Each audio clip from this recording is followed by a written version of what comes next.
할렐루야. 오후 예배에 참석하신 우리 성도님들을 주님의 이름으로 환영하고 축복합니다. 오늘은 우리 옆에 있는 분들과 함께 이렇게 인사해 볼까요? 잘 오셨습니다. 맞습니다. 우리 한 번만 더 인사하도록 하겠습니다. 하나님을 찬송합시다. 예, 제가 왜 이거 하냐면요, 오늘 말씀에 보니까요, 우리 주 예수 그리스도의 아버지 하나님을 찬송하리로다. 찬송하리로다. 오늘 이 본문 갖고 우리가 함께 하나님의 은혜를 헤아리면서 그 은혜로 말미암아 우리 성도님들의 마음 가운데 정말 큰 힘이 넘쳐나기를 소망합니다. 제가 오후 예배 때 이제 보니까 사도신경을 하고 있더라고요. 아셨나요?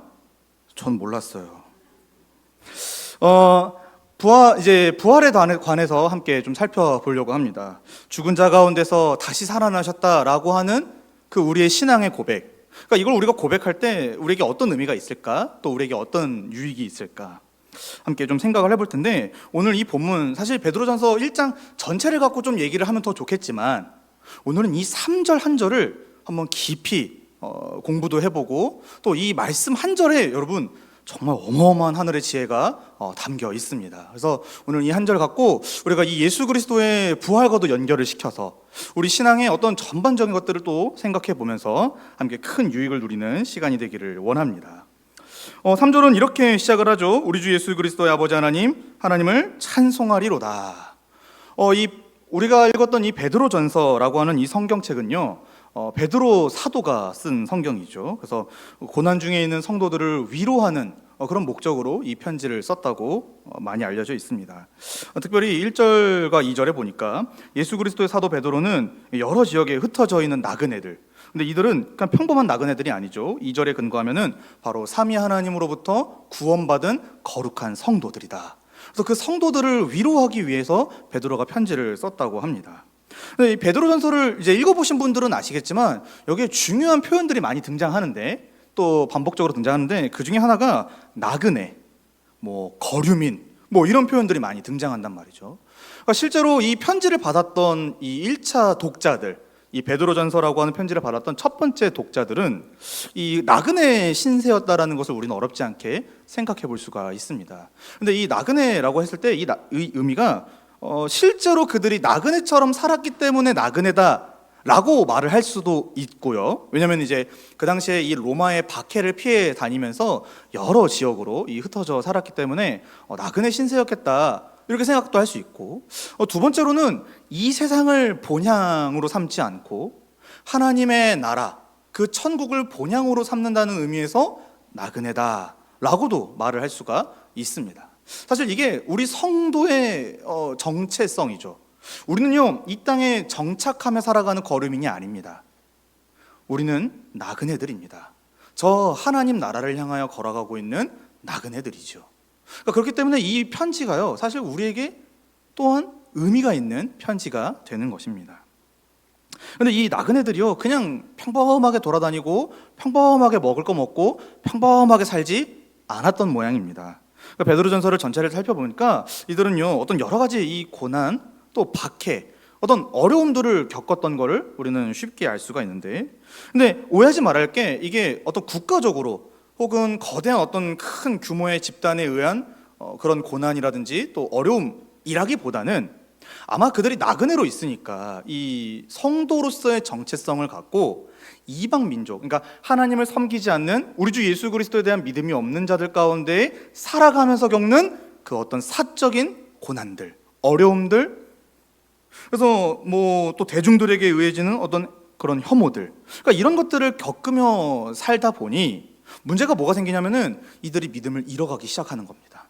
하나님에 대한, 또 우리 주 예수 그리스도에 대한 믿음이 점점 희미해져 가고 있는 그때에 하나님께서 베드로 사도를 통해 그들을 위로하시기 위해 이 편지를 썼다라고 볼 수가 있습니다. 그러니까 어떻게 보면 우리에게 하나님이 오늘도 말씀해 주시는 것 같죠. 사실 우리도 이 성도로서 살아가는 것이, 이 세상을 살아가는 것이 얼마나 이 고군분투한 삶입니까? 특별히 이 세상 가운데서 내가 그리스도인으로, 성도로 살아간다라고 하는 것 자체도 불편한 진실인데, 심지어 우리가 이 믿음을 갖고 뭔가 해보겠노라 딱 다짐하는 순간 세상에 여러 가지 일들이 덮치면서 우리의 믿음을 흔들기도 합니다. 아까 우리가 불렀던 찬송가처럼 세상의 모든 풍파가 우리를 덮칠 때, 그때 바로 이 베드로전서의 말씀이 우리에게 교훈을 하고 있는 것이지요. 그런 사도 베드로의 편지, 그 첫 마디가 뭔지 아십니까? 찬송하리로다. 사랑하는 여러분, 우리는 어려운 상황을 겪을 때 이렇게 고백할 수 있을까요? 여러분 각자의 삶을 제가 다 알지 못하지만 여러분 각자의 그 어려움들이 있죠. 고난이 있고 또 특별히 이 믿음을 갖고 생활하는 데에 있어서 그 어려움 있단 말이죠. 그런데 그런 상황에서 우리는 베드로처럼 이렇게 고백할 수 있을까요? 찬송하리로다. 우리 주 예수 그리스도의 아버지 하나님을 찬송하리로다. 그러니까 아마 이 편지를 처음 받았던 독자들도 아마 이 베드로의 편지를 읽고 생뚱맞게 느껴졌을지도 모릅니다. 아니 지금 이 사람 우리 상황을 알고 이렇게 쓰는 거야? 아니 적어도 편지를 썼으면은 앞으로 예를 들어서 앞으로 내가 어떻게 할 테니까 조금만 참아. 내가 나라를 뒤집든 민족을 뒤집든 뭐든 해볼게. 이런 편지였으면 좀 더 위로가 됐을 텐데 찬송하리로다. 여러분 이게 우리에게 시사하는 바가 굉장히 큽니다. 우리는 어떻습니까? 우리는 우리의 현실을 살아가면서 찬송하고 있습니까? 아니면 그 현실 때문에 낙심하며 탄식하며 또 하나님을 향해 혹여나 절망하고 또 불평하고 있지는 않습니까? 찬송하리로다. 저는 이 3절 한 절을 이렇게 깊게 한번 일주일 동안 묵상해 보니까 이 말이 참 은혜이면서도 그러면서 저를 굉장히 꿰뚫는 말씀이다라고 생각이 들었습니다. 여러분 이번 한 주 살아오시면서 얼마나 하나님을 찬송하셨습니까? 어쨌거나 베드로는 찬송하리로다 이렇게 하면서 편지를 시작하는데 근데 왜 찬송하는가가 좀 중요하겠죠. 왜 찬송하는가? 그러니까 3절 끝부분에 보시니까 우리를 거듭나게 하사 산 소망이 있게 하시며. 여러분 베드로가 하나님 우리 주 예수 그리스도의 아버지 하나님을 왜 찬송하는가? 바로 우리를 거듭나게 하사 우리 가운데에 산 소망이 있게 하셨기 때문입니다. 바꿔 말할까요? 하나님이 우리를 구원하셨기 때문에 찬송하리로다 라고 베드로가 지금 편지를 쓰고 있는 겁니다. 여기서 한번 좀 생각을 해보죠. 사랑하는 여러분, 우리는 하나님이 구원하신 것을 정말 믿습니까? 저는요 이런 것들을 좀 경계했으면 좋겠어요. 구원, 이 단어, 이 두 글자를 우리 교회 안에서 너무 피상적으로 너무 자주 좀 듣고 사용하다 보니까 이게 약간 상투적인 단어가 되지 않았나. 여러분 정말 매일같이 하나님이 나를 구원하셨다라고 하는 이 사실로 하나님을 찬송하고 계십니까? 거듭나게 하고 산 소망이 있다. 이게 다 우리의 구원을 설명하는 표현입니다. 우리의 구원. 그러니까 우리는 구원 받은 것 때문에 하나님을 찬송하는 것이죠. 사랑하는 여러분, 그래서 하나님이 우리에게 주신 복, 아까 우리 찬송 불렀는데 주가 주신 그 복을 헤아려 보라 할 때 그 복은요 다른 게 아니라 구원의 복입니다. 이걸 정말 복으로 여길 줄 알 때 우리의 입술에서는 사도 베드로의 고백과 같이 나오게 되는 것이죠. 우리 주 예수 그리스도의 아버지 하나님을 찬송하리로다. 그래서 복을요 다른 걸 생각하지 마시고 먼저는 이 구원을 먼저 복으로 생각하시기 바랍니다. 하나님이 나에게 뭔가 해주시는 거? 예, 그것도 복이 될 수 있죠. 하나님 뭔가 내 상황을 풀어가 주시는 거? 예, 그것도 복입니다. 그런데 성경은 본질적으로 우리에게 하나님이 주신 복이 뭐냐? 구원. 우리를 거듭나게 하사 우리에게 산 소망이 있게 하셨다. 우리를 구원하셨다. 여러분 이걸 갖고 우리는 찬송하고 하나님을 예배하는 것이죠. 그럼 이제 이 말을 좀 이해할 필요가 있는데, 하나님이 우리를 거듭나게 하셨다, 또 산 소망이 있게 하셨다, 이 말 자체를 좀 이해할 필요가 있습니다. 먼저 이 우리를 거듭나게 하셨다, 이건요 거듭나다 말 그대로 다시 태어나다, 영어로는 born again, 다시 태어나다. 요한복음 3장 3절에 보니까 예수님께서 니고데모에게 사람이 거듭나지 아니하면 하나님의 나라를 볼 수 없다 하실 때의 그 단어가 같은 단어입니다. 그래서 다시 태어난다, 이걸 우리는 중생, 재창조, 새창조 이렇게도 말을 하는데, 바로 하나님께서 우리를 다시 살려내신 것입니다. 우리는 다시 태어났습니다. 그럼 우리 살아있는데 왜 다시 태어났다 얘기하죠? 예, 우리는요 사실 다 죽어있던 자들이었습니다. 영적으로 하나님 앞에 이따 우리가 에베소서 볼 텐데 2장을 볼 텐데 거기에 보니까 허물과 죄로 그냥 죽어있던, 우린 시체와 다름이 없던 그런 자들이었다라고 하는 것이죠. 전적으로 타락한. 그래서 우리 존재 전체가 다 하나님을 향하여 반역하고 거부하며 거스리며, 그래서 하나님 앞에 마땅히 죄를 쌓아가던 죄인들이었다. 그러니까 하나님이 뭔가를 시켜도, 하나님이 뭔가 보여주셔도 결코 반응할 수 없던 게 우리였단 말이죠. 그런데 하나님이 우리를 어떻게 하셨습니까? 다시 살리신 것입니다. 우리 죽었던 우리를 다시금 하나님을 향하여 반응할 수 있는 그 살아있는 존재로 우리를 살려내셨지요. 성경은 독특하게 이걸 과거형으로, 그러니까 과거에 이미 벌어진 일로 설명을 합니다. 그러니까 지금 하나님이 살리시는 것도 아니고 앞으로 하나님이 살려줄게 이렇게 말씀하시는 게 아니라 이미 너희는 살았다, 이미 하나님이 너희를 살리셨다, 하나님이 이미 너희를 구원하셨다, 이렇게 설명을 하고 있는 것입니다. 그런데요, 이 거듭남, 이 다시 살아남, 그리고 나서 그 어떤 이어지는 현상이라고 할까요? 이어지는 또 다른 복이 뭐냐면은 우리에게 산 소망이 있다라고 하는 것입니다. 사랑하는 여러분, 우리에게 산 소망이 있습니다. 이 거듭남의 증거, 우리가 다시 태어났다, 하나님의 은혜로 다시 살아났다라고 하는 증거가 바로 이 산 소망, living hope.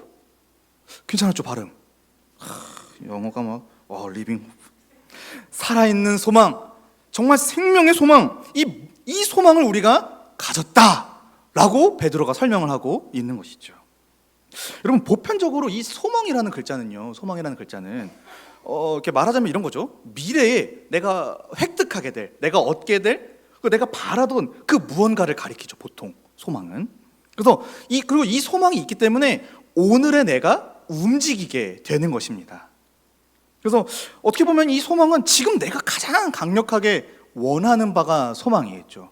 여기 앉아있는 우리에게 가장 강력한 소망은 무엇입니까? 3시가 되어 집으로 돌아가 편하게 두 발을 더 뻗고 계시는 저도 소망입니다. 저도 설교를 빨리 마치고 집에 가고 싶은 마음이 막 이렇게 말하면 안 되죠, 설교자가. 어쨌든 이런 게 소망인데 여러분, 죽은 자가 소망을 가질 수가 있습니까? 없죠. 소망은 살아있는 자가 갖는 겁니다. 근데 지금 베드로가 뭐라고 얘기합니까? 우리에게 산 소망이 있다. 아니, 하나님이 너희에게 산 소망을 두셨다. 그거 뭐죠? 우리가 살아있으니까 소망도 가질 수 있고 소망도 바라볼 수가 있다. 그렇게 너희가 구원받았어, 이렇게 설명을 하고 있는 것입니다. 그래서 여러분, 소망, 이 산 소망은요, 살아있는 거듭난 성도의 특권입니다. 여러분, 소망을 갖고 계신 특권자들입니다.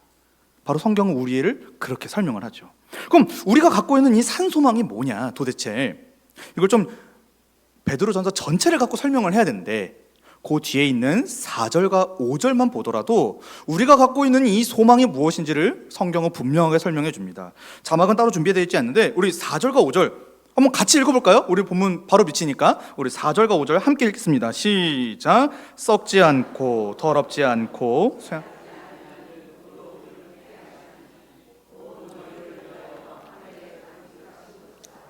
너희는 말세에 나타내기로 예비하신 구원을 얻기 위하여 믿음으로 말미암아 하나님의 능력으로 보호하심을 받았느니라. 아멘. 바로 우리가 가진 이 소망이 뭐냐면은 하나님이 간직하신 유업, 하나님이 저 하늘에 품고 계신 우리의 기업, 영원한 생명, 영생을 의미합니다. 이것은요, 하나님이 예비하셨습니다. 그리고 하나님의 품 안에 있지요. 더욱이 이것은요, 썩지 않고 더럽지 않고 쇠하지 않으며 하나님이 이 모든 이 유업, 구원, 이 기업을 받을 수 있도록 끝까지 우리를 보호해 주신다고 약속해 주셨습니다. 그러니까 우리가 받은 이 구원, 하나님이 우리를 살리셨다, 우리를 구원하셨다라고 할 때, 그래서 우리 가운데 품어져 있는 이 산 소망은 바로 이 영원한 구원에 대한 소망, 영생에 대한 소망이 우리에게 있다라고 하는 것입니다. 사랑하는 여러분, 우리 하나님 아버지께서요, 우리를 반드시 이 영생에 이르게 하실 것입니다. 이 영생을 누구도 건드리지 못하도록 자신의 품 안에서 능력으로 보호하시고, 그리고 능력으로 우리를 그 소망까지 이끌어 가실 것입니다. 이 소망을 너희는 받은 자들이다 라고 지금 베드로 사도가 이 편지를 읽는 자들을 위로하고 있는 것입니다. 왜요? 그들의 눈앞에는 이 소망이 불확실하게 보였거든요. 그들은요, 이 현실이 전부인 것처럼 느껴졌거든요. 이 땅에서 무언가를 누리는 게 구원인 줄 알았고, 이 땅에서 평안한 게 구원인 줄 알았는데, 그게 아니라 더 너머에 있는, 말하자면 내세에 보장되어 있는 그 생명, 그 생명으로 너희는 초대받았고, 그래서 살림을 받았고, 그리고 이 생명을 향하여 걸어가는 자가 되었다. 결론이 뭐죠? 그러니 믿음을 포기하지 말아라. 베드로는 그렇게 신자들을 위로하고 있습니다. 오늘 하나님께서 베드로 사도의 이 말씀을 통해 우리 성도님들을 동일하게 위로하실 줄을 믿습니다. 여러분, 걸어가는 이 인생의 여정이 참 녹록지가 않을 겁니다. 나이가 어린 제가 이렇게 말하더라도 아마 여기 계신 분들은 저보다 더 잘 아시겠죠. 이 믿음을 갖고 살아간다라고 하는 것, 이 성도로서 살아간다라고 하는 것이 얼마나 부담되고 때로는 또 포기하고 싶을 정도로 치열한 것인지 여기 계신 분들이 저보다 더 잘 아시겠지요. 그런데 하나님께서 오늘 베드로 사도를 통해 성도들을, 여러분을 위로하고 계십니다. 여러분은 거듭나 산 소망이 있는 자들입니다. 우리에겐 소망이 있습니다. 그러므로 이 땅에서 어떤 고난을 겪을지 몰라도, 또 어떤 어려움을 마주할지 몰라도 하나님께서 이미 우리 가운데 소망을 두셨습니다. 그리고 그 소망을 반드시 완성시켜 주실 것입니다. 우리의 믿음은 틀린 적이 없고요, 하나님은 신실하신 분이십니다. 그렇기 때문에 오늘 우리도 베드로와 같이 이렇게 고백하면 어떨까요? 우리 주 예수 그리스도의 아버지 하나님을 찬송하리로다. 아멘. 사랑하는 여러분, 그래서 이런 측면에서 우리가 한번 우리 자신을 점검해 봤으면 좋겠습니다. 여러분은 지금 무엇을 소망하고 계십니까? 여러분이 간절히 바라는 소망, 여러분이 간절히 원하는 그 소원, 그거 뭐죠? 그게 구원이길 바랍니다. 물론 이 땅에서 어떤 것들을 소망하고 소원할 수 있습니다. 우리의 소원은 통일? 시대를 앞서 나간 명언이네요. 우리의 소원은 통일? 아니죠. 통일이 아니죠. 정말 이 구원, 하나님이 마련하신 구원, 영생, 이것이 우리 인생이 바라봐야 할 영원한 목표 지점이라는 것을 우리는 생각해 보아야 합니다. 모든 사람이 사실 다 소망합니다. 소망이 없는 사람이 없죠. 그런데 누가 소망하느냐? 죄인이 소망을 하기 때문에 이 죄인의 소망은 결코 이루어질 수도 없고, 또 죄인이 소망하는 것은요, 방향과 목적 자체도 완전히 잘못되어 있습니다. 그런데 하나님께서 우리를 거듭나 다시 살리셔서 우리에게 산 소망을 주신 것입니다. 그래서 우리는 마음으로 또 생각으로 올바른 것을 소망할 수 있고, 그리고 그 소망을 향하여 올바르게 나아갈 수 있는 그런 존재가 되었다. 이게 바로 산 소망이 있는 존재, 성도의 정체입니다. 성경은요, 바로 그런 우리 죄인들에게 이 살아있는 참된 소망의 소식, 바로 우리가 하나님이 예비하신 그 복을 향해 걸어가고 있다 라고 하는 아주 기쁨을 전달해주는 귀한 하나님의 말씀이 되는 것입니다. 오해하지 말아야 할 점은요, 성경은 이 구원을 가리켜서 지금 당장 이 현실의 어떤 도피를 말하지 않습니다. 그리고요, 또 현재 상태 혹은 현재 상황의 일정한 진보, 이런 걸 의미하지 않아요. 성경에서 말하는 참된 구원은 우리가, 죄로 인해 죽었던 우리가 다시 살아나서 하나님을 향하는 것, 그 허망한 것을 끊어내고 추구하던 그 모든 죄의 욕망에서 벗어나 하나님의 다스림 아래에서 순종하며 복과 안식을 누리는 그 영원한 생명을 우리에게 소망으로 제시해주고 있습니다. 따라서 오늘 이 말씀을 통하여 우리 성도님들의 소망이 어떤 분들에게는 바뀌는 계기가 되었으면 좋겠고, 어떤 분들에게는 그 소망이 더 확고해지는 계기가 되기를 원합니다. 여러분, 우리의 소망은 정말 영생입니다. 이 구원을 향하여 우리는 달려나가야 하는 것이지요. 그리고 이 일은요, 반드시 우리 주 예수 그리스도의 아버지 하나님, 그 전능하신 한 분에 의해서 반드시 이루어질 줄을 우리는 또한 믿음으로 고백해야 하는 것입니다. 그런데 말이죠, 그럼 왜 하나님, 그러니까 우리 주 예수 그리스도의 아버지 하나님께서 왜 우리를 거듭나 산 소망이 있게 하셨는가? 3절 중간에 보니까 그의 많으신 긍휼대로 라고 기록되어 있습니다. 많으신 긍휼대로. 여러분, 긍휼이 어떤 단어인지 아십니까? 긍휼? 이게요, 사전을 찾아보니까 동정, 자비, 불쌍히 여김, 그러니까 같이 다른 사람들이 부당하게 당하는 고통에 의해 생겨나는 어떤 그런 감정이라고 말을 하고 있습니다. 그러니까 하나님은요, 우리를 긍휼히 여기신 거죠. 그럼 이 말은 우리가 어떤 부당한 상황, 그러니까 원래 하나님이 의도하시거나 생각하신 상황이 아닌 상태에 처해 있기 때문에 하나님이 우리를 보시고 긍휼히 여기셨다, 이렇게 설명하는 거란 말이죠. 그럼 우리가 지금 당하고 있는 부당한 상황, 원래 인류가 처해 있던 이 암울한 현실이 뭐냐? 아까도 설명했지만 바로 허물과 죄로 죽었던 우리입니다. 에베소서 2장 1절부터 3절에 보니까요, 그는 허물과 죄로 죽었던 너희를 살리셨도다. 그때에 너희는 그 가운데 행하여 이 세상 풍조를 따르고 공중의 권세 잡은 자를 따랐으니 곧 지금 불순종의 아들들 가운데서 역사하는 영이라. 전에는 우리도 다 그 가운데서 우리 육체 욕심을 따라 지내며 육체와 마음에 원하는 것을 하여 다른 이들과 같이 본질상 진노의 자녀이었더니. 우리가 원래 어떤 자들이었습니까?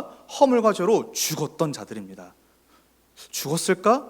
아니요, 죽었다. 확실하게 죽었던 자들이다. 그러면서 이 죽었는데요, 이게 약간 이 에베소서 말씀이 되게 재밌습니다. 죽었다고 말을 하는데 또 뭔가 따랐대요. 여러분, 이거 약간 영화에서 좀비 아닙니까? 좀비? 약간 본능을 따라서 이렇게 막 와 하면서 하는 좀비. 근데 뭘 따랐냐? 세 가지를 따랐다고 합니다. 첫 번째로 이 세상의 풍조, 이 세상에 흘러가는 그 어떤 흐름들, 이 세상이 추구하는 어떤 향락들, 이런 것들을 추구했고, 또 공중의 권세 잡은 자, 그래서 그 뒤에서 이면에서 조종하고 있는, 또 다스리는 그 어떤 악한 세력, 이런 것들을 따랐고, 세 번째로 우리 자신의 육체의 욕심, 이 정욕을 따라 살았다라고 합니다. 이 세 가지가요, 제가 이렇게 손이 어떻게 안 되는데 다 세 가지가 완벽하게 맞물려 가지고 우리를 진노로 이끌었습니다. 그게 우리 현실입니다. 우리는 이 진노 아래 살던 자들이었죠. 그런데 하나님께서 우리에게 어떤 은혜를 베푸십니까? 긍휼히 여기셨습니다. 근데 여러분, 오늘 본문 표현을 자세히 보십시오. 그냥 하나님이 긍휼히 여기지 않았습니다. 많으신 긍휼대로. 하나님의 긍휼이 많아가지고 우리 한 사람을, 그리고 우리 모든 사람을 하나님이 긍휼히 여겨주셨습니다. 왜요? 왜 하나님이 긍휼히 여겨주셨습니까? 하나님이 긍휼히 여기지 않으면 우리는 여전히 세상의 풍조를 따라서, 공중의 권세 잡은 자를 따라서, 우리 육체의 욕심을 따라서 저 진노를 향해 걸어가기 때문입니다. 하나님이 긍휼히 여기셔서 막아주지 않으시면은, 긍휼하심으로써 우리를 보호하지 않으셨다면 우리는 천천히 하나님이 마련하신 그 진노의 형벌을 향해 걸어갔겠죠. 그런데 하나님이 우리 인생 가운데 어느 순간 딱 개입하셔가지고 막아내신 겁니다. 그분의 긍휼을 베풀어서 우리로 하여금 그 진노로부터 돌이켜 하나님의 영원한 그 생명으로 우리를 바꾸어 놓으셨습니다. 이게 우리가 누리는 구원의 실체인 것이지요. 그래서 에베소서 2장 4절과 5절 그 바로 밑에 말씀해 보니까요, 긍휼이 풍성하신 하나님이 우리를 사랑하신 그 큰 사랑을 인하여, 여기 긍휼이 풍성하셨다, 또 그 큰 사랑, 여기 약간 강조해서 읽으면 좋을 것 같아요. 긍휼이 풍성하신 하나님이 우리를 사랑하신 그 큰 사랑을 인하여, 약간 바람 불듯이 가래 끓듯이 풍성하신 큰 사랑.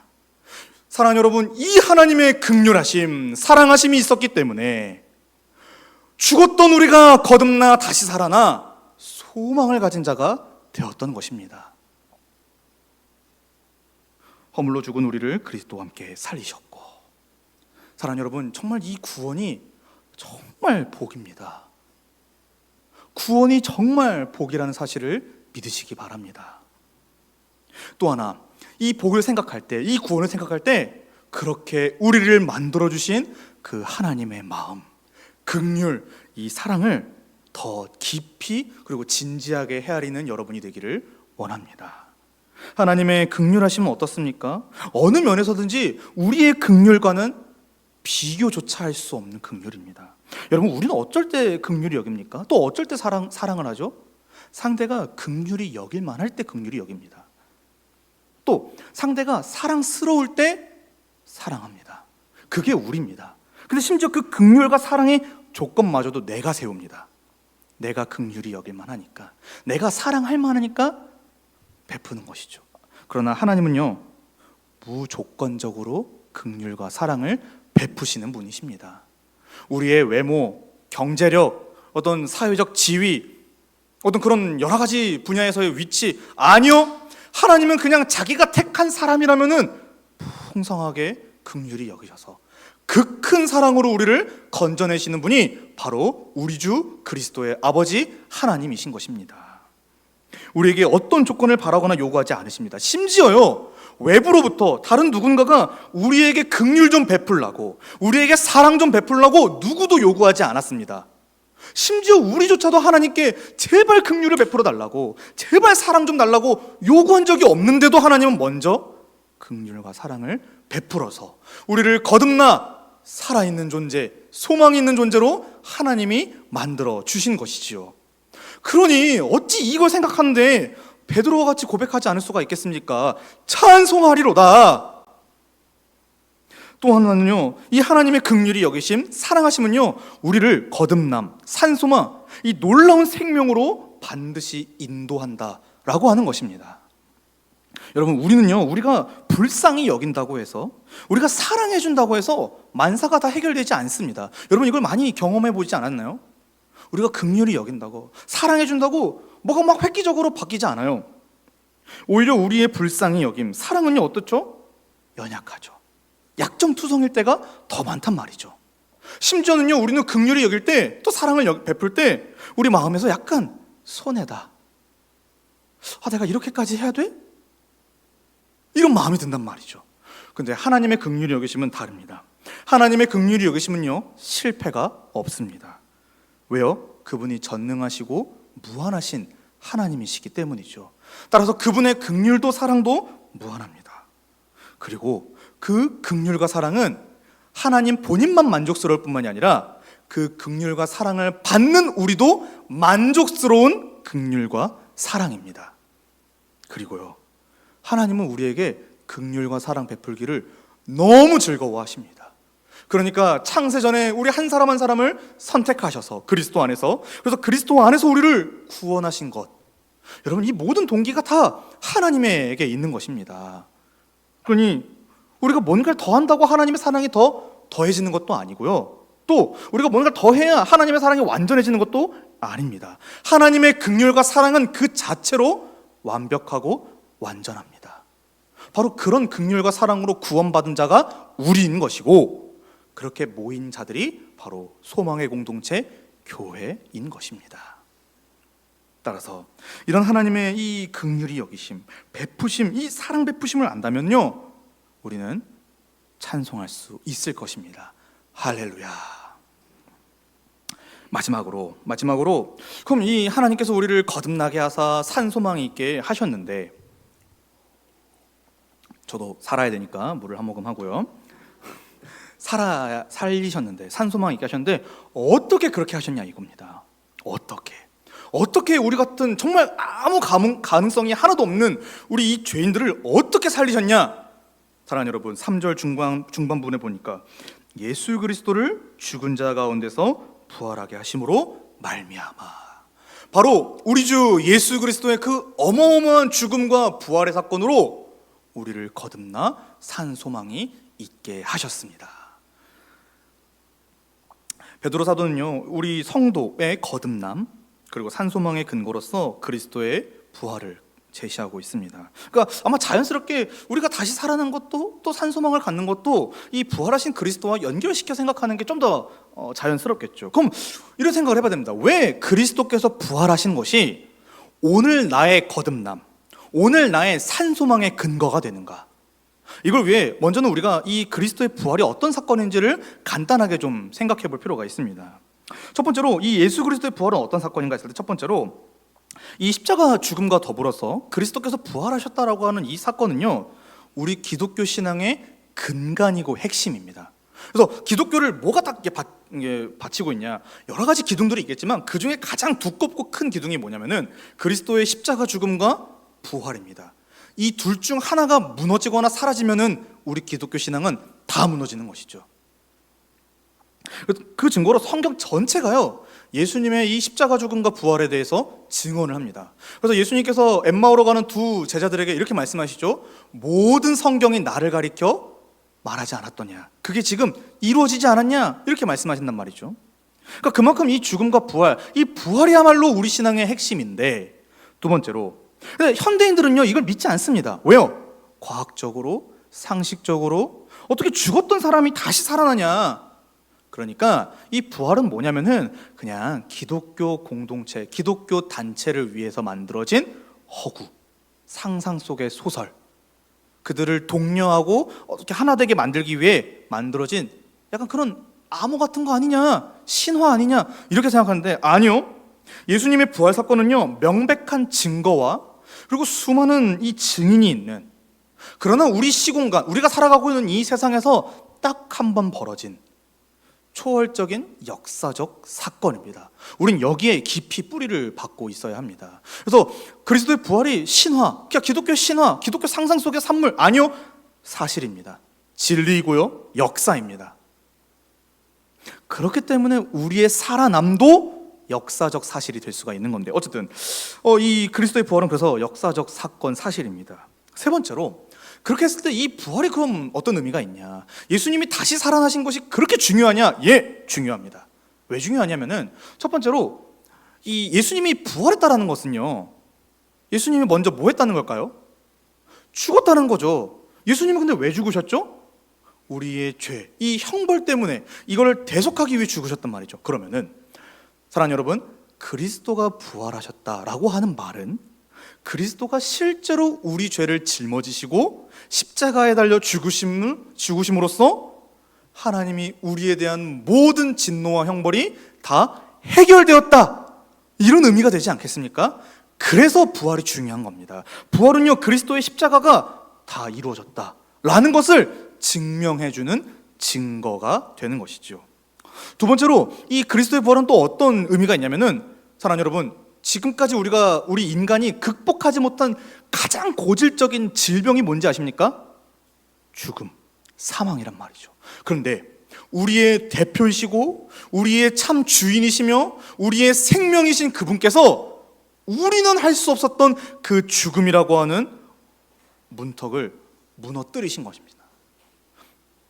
다시요, 누구도 정복하지 못한 그 죽음을요, 그리스도께서 정복해 내셨습니다. 그게 바로 부활이 갖고 있는 의미지요. 그래서 더 이상 이 사탄은요, 우리를 향해서 죄, 사망 이런 걸 갖고 우리를 공격할 수가 없습니다. 왜? 그리스도 안에 있는 자들은요, 죽음을 정복하신 분과 함께하기 때문이죠. 세 번째로, 그분이 부활하셨는데 몸으로 부활하셨습니다. 영혼으로 부활하신 게 아니라, 우리 상상 속에서 부활하신 게 아니라 실제 몸을 입고 부활하셨단 말이죠. 근데 이게 뭐냐면은 그분을 믿는 자들 또한 겪게 될 부활을 예고합니다. 그래서 예수님의 부활은요, 우리의 예고편입니다. 우리 영생의 예고편인 것이죠. 그래서 부활하신 예수 그리스도를 보니까 하나님의 심판이 지나갔고, 유월절 어린 양처럼 지나갔고, 죄와 사망의 권세가 깨졌고, 그리고 우리 역시 그리스도와 함께 몸으로 영광스럽게 부활하겠구나, 이 모든 것을 보여주는 지표가 바로 그리스도의 부활하신 사건입니다. 근데 이게 왜 우리랑 상관이 있냐고요? 예, 우리가 바로 그분과 믿음으로 연합했기 때문입니다. 로마서 6장 4절부터 5절에 보니까, 그러므로 우리가 그의 죽으심과 합하여 세례를 받음으로 그와 함께 장사되었나니 이는 아버지의 영광으로 말미암아 그리스도를 죽은 자 가운데서 살리심과 같이 우리로 또한 새 생명 가운데서 행하게 하려 함이라. 만일 우리가 그의 죽으심과 같은 모양으로 연합한 자가 되었으면 또한 그의 부활과 같은 모양으로 연합한 자가 되리라라고 기록하여 있습니다. 우리 역시도 믿음으로 그리스도와 연합하게 되는 것입니다. 그분이 죽으셨다면 우리 역시 죄에 대해서 죽었고, 그분이 다시 살아나셨다면 우리 역시 하나님을 향하여 살아난 존재라고 하나님은 그렇게 여겨 주시는 것입니다. 그리고 실제로 우리의 존재가 하나님 앞에 그렇게 만들어진 것이죠. 그래서 왜 우리가 거듭나고 우리가 산 소망을 가질 수 있냐? 그리스도께서 우리의 머리이시고 우리의 대표이시고 우리의 대리자이시고 우리의 주인이신 그 그리스도께서 우리를 대신하여 먼저 죽으시고 우리를 위하여 다시 일어나셨기 때문에 우리 역시도 하나님 앞에 그 죄를 용서받고 다시 의로움으로 설 수가 있는 것입니다.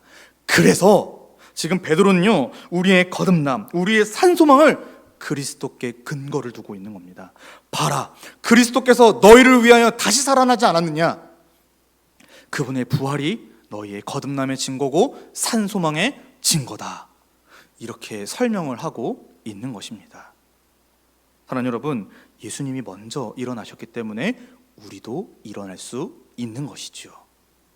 예수님이 하늘 보좌 우편에 앉으심으로써 하나님의 그 모든 존귀와 영광을 취하셨기 때문에 우리 역시도 훗날 말세에 하나님이 예비하신 그 기업, 영광을 받아 영화로운 삶을 살 것이라고 우리는 확신할 수가 있는 것입니다. 따라서요, 우리는요, 우리 모든 신앙생활의 근거를요, 그리스도께 두어야 합니다. 십자가에 달려 죽으시고 부활하시고 그리고 하늘에 오르사 주와 그리스도가 되신 그분께, 그 그리스도께 우리가 모든 신앙의 근거를 두고 살아가야 하는 것이죠. 그래서 에베소서 2장 5절과 6절 말씀에 보니까요, 바울이 우리의 이 구원의 상태를 이렇게 설명하는데 노란색 글씨를 주목하시기 바랍니다. 허물로 죽은 우리를 그리스도와 어떻게 해요? 함께 살리셨고 너희는 은혜로 구원을 받은 것이라 또 함께 일으키사 그리스도 예수 안에서 함께 하늘에 앉히시니. 바로 이 그리스도와 함께 우리가 모든 구원을 누리게 되는 것입니다. 따라서요, 그리스도께서 우리를 위하여 일어나신 이 일 때문에 우리도 다시 일어날 수 있다. 우리도 다시 살아날 수 있다. 그리스도께서 하늘에 앉으셔서 모든 영광을 취하셨기 때문에 우리 역시도 그 소망을 취할 것이다 라고 우리가 그리스도를 통해 우리의 구원을 확신할 수가 있다라고 하는 것입니다. 베드로는 바로 이러한 영적인 일로서 그의 성도들을 위로하고 있습니다. 하나님께서 동일한 위로를 우리 성도님들에게 주시기를 원합니다.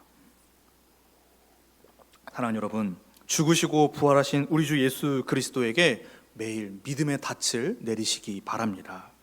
하나님은요, 오늘도 우리 성도에게 그 예수님의 부활의 능력, 생명, 이 모든 것들을 매일같이 주신단 말이죠. 그래서 우리를 매일 거듭나게 하시고 우리에게 매일 산 소망을 바라볼 수 있는 힘과 담력을 주시는 분이 바로 우리 주 예수 그리스도의 아버지 하나님이십니다. 그분의 죽음, 예수 그리스도의 죽음과 부활은요, 조금도 부정할 수 없는 확고한 진리입니다. 그렇다면 우리가 그분과 믿음으로 연합하여 하나님의 사랑과 생명에 거한다라고 하는 건 역시도 확고한 진리입니다. 따라서 이 거듭남, 산소망, 구원은요, 우리의 막연한 기대가 아니에요. 예수님의 부활로 이미 증명된 영적 사실입니다. 예수님이 먼저 무덤을 뚫고 살아나셨기 때문에 우리 역시도 살아날 것입니다. 그리고 마지막 날 그 소망을 딱 손에 움켜잡으며 하나님을 더 영화롭게 찬송하게 될 것이죠. 그래서 우리가 가진 이 소망은요, 죽은 소망이 아닙니다. 산 소망입니다. 예수님의 무덤이 비어있기 때문에 우리에겐 소망이 가득해질 수가 있는 것이지요. 따라서 누구든지 죽으시고 부활하신 이 예수님을 믿는다면, 그분에게 매일같이 깊이 뿌리를 박고 살아간다면은 매일 새 생명으로 살아남을 경험하고 그리고 산 소망을 매일 품고 살아갈 수가 있을 것입니다. 말씀을 맺습니다. 사랑하는 여러분, 예수님의 그 빈 무덤이 바로 우리 소망의 시작입니다. 우리 거듭남의 시작이고 우리 영생, 구원의 시작입니다. 빈무덤은 끝이 아니죠. 그런 의미에서 예수님이 부활하시고 죽으시고 부활하시고 하신 건 이 모든 일들은 끝이 아닙니다. 과거 역사 속에 벌어진 단편적인 사건이 아니라 오늘 우리를 살리는 사건인 줄로 믿습니다. 오늘 우리에게 주어진 산소망의 시작이 바로 여기에 있으니 이번 한 주에도 여러분 얼마나 많은 눈물과 또 그 고난 가운데 살아가시겠습니까? 그때 이 말씀을 생각하시기 바랍니다. 그리스도에게 믿음의 닻을 단단히 내려서 매일같이 우리 주 예수 그리스도의 아버지 하나님을 찬송하며 사시는 우리 모든 성도님들 되시기를 주님의 이름으로 간절히 축복합니다. 하나님 아버지, 오늘도 우리에게 귀한 생명의 말씀을 주심을 감사드립니다. 우리를 거듭나게 하사 산소망이 있게 하신 하나님을 찬송합니다. 이를 위하여 예수 그리스도를 죽은 자 가운데서 부활하사 하늘에 올리신 하나님을 찬송합니다. 우리의 모든 인생이 하나님을 향한 찬송으로 가득하게 하옵소서. 예수님의 이름으로 기도합니다. 아멘.